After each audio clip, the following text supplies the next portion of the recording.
Do we have a question from this mic here? Sure. I just first like to say thank you for coming here. And my name is Pria. So I'm a student drama. And I come from Iran, not Iraq. Iran, the old name Persia. So I come from a religious family. My family are Muslim. But I was born as a Muslim. But I didn't want to born as a Muslim because, so as a family I born. But still I haven't accepted Islam because of some certain points. My main question was about the time, like Asian time, back to the 1,000 years ago, when the time the Islam come to my country and we became a Muslim. So as I read in the history and those kind of stuff, I found it out that the Arab countries, so they attacked to my country and they invade my country and they brought Islam by force without my king accepted. So Persia was an old country and it was the most civilized country from the ancient time until now. We believe a real God, we were worshipping a real God, and our religion was Zartosh. So he was a prophet also. So we believe in good deeds, good thought, good words. So even Cyrus the Great, he was the king of the world, and he was doing a lot of good things. Even some people, they was confused that they called him Messiah, Masih. He was doing many good things, but he was never said, I'm a prophet, I'm a God. But even though that king, when he attacked the other country, he never killed a civilian, he never raped a woman, and he never made them to change the religion. Even somebody was worshipping a cow, he respect for them, even though he was worshipping a real God. He could make them to worship also same as what is worshipping. But in the Islam way, if you're going to promote your religion, doesn't mean that you have to force it to somebody else or you have to make them to accept that religion. Because, human being means freedom. So anyone, they should have a right, human rights. So maybe those people, they didn't want that religion. So why they have to attack and, to bring it by force? That was the main question that made my heart a bit, to make me to my belief go down. So. Brother, are you Parsi? Pardon? Yeah, I'm from Pars. Are you a Parsi? You mean Farsi? Are you a Parsi? Are you a Zoroastrian? No, I'm not following any religion. You don't belong to any religion? I don't believe. But you said your parents were? My parents are Muslim, but because of this confusion stuff, I never try to follow the religion. I just believe in real God and doing the good things. So you believe in real God and good things. What are the good things? Where do you get the good things from? Good things like I don't harm the others. Whatever I'm doing, not try to harm the others. That's the first thing. As much as you can do the good things, even helping the others, and believe in the real God, not worshipping a stone or leaf or whatever. And I believe God is single. So, but I didn't. So you have your own philosophy. So you want to bring a new religion. I'm not going to make any religion. I'm just following my brain because as I know, God gave us a brain. So I didn't make my mind busy by following the books. I always, when I was 10 years old, was just thinking until now even. So I tried to follow my brain. Thinking, he's saying God as long as not a stone. Who told you stone is not a God? Anyway, I'll answer your basic question. Your basic question is that Muslims came to Persia and they conquered and they forced people to accept Islam. So no one should force at all. I agree with you. Point to be noted is that today the media promotes that Islam was spread by the sword. I am aware that there are certain black sheep in the Muslim community and there are certain Muslim rulers who did wrong things. But as a whole, Islam was never spread by the sword. Islam was never spread by the sword. It's spread by sword. Sword. Sword means force. Force, yeah. Like you said, now Muslims came and conquered Persia, etc. You see everywhere it's happening. There are wars taking place. But in Islam, it's clearly mentioned in Surah Baqarah, chapter 2, verse number 256. La ikraha fid deen. There's no compulsion in religion. Truth stands out clear from error.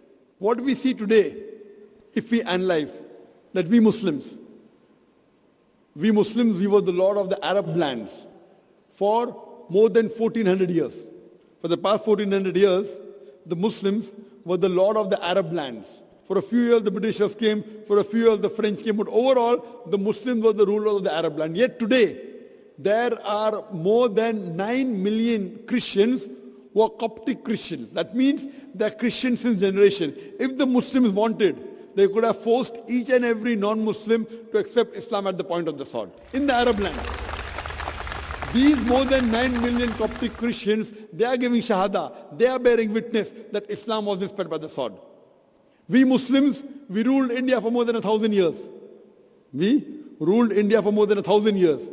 If we wanted, we could have forced every non-Muslim Indian to accept Islam at the point of the sword. Today, more than 80% of the Indians are non-Muslims. These more than 80% non-Muslim Indians, they are giving shahada, they are bearing witness that Islam was spread by the sword.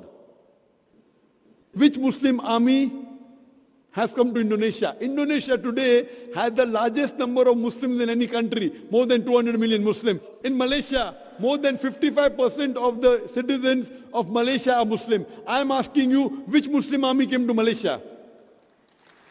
Your country, which Muslim army came? Which Muslim army went to the east coast of Africa?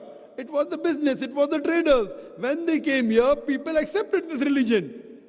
It is the media hype which talks about Islam was spread by the sword. Yes, there were a few people. There were a few black sheep of the Muslim community. Brother, you asked the question, you are listening or you are raising the hand? Okay, sure. You asked the question, you gave the background, I listened to it, and now you want to raise your hand. I have not completed my answer. Okay, sure. Continue. If you ask the question, you should think. Because if you're thinking something, I'm a doctor. If you're thinking, that means you won't hear my answer. If I ask you to repeat, you won't be able to repeat 25%. So when you listen, you should give attention. I'm a doctor. I've done psychology also. So, this is the media hype. If you read Thomas Carlyle, historian, he writes in his book, Heroes and Hero Worship. He puts number one hero prophet as Prophet Muhammad Sallallahu Alaihi Wasallam. He's a Christian. He says, if every new idea originates in one man's head, it dwells alone in the full world. It will do little good if he takes up a sword and propagates it.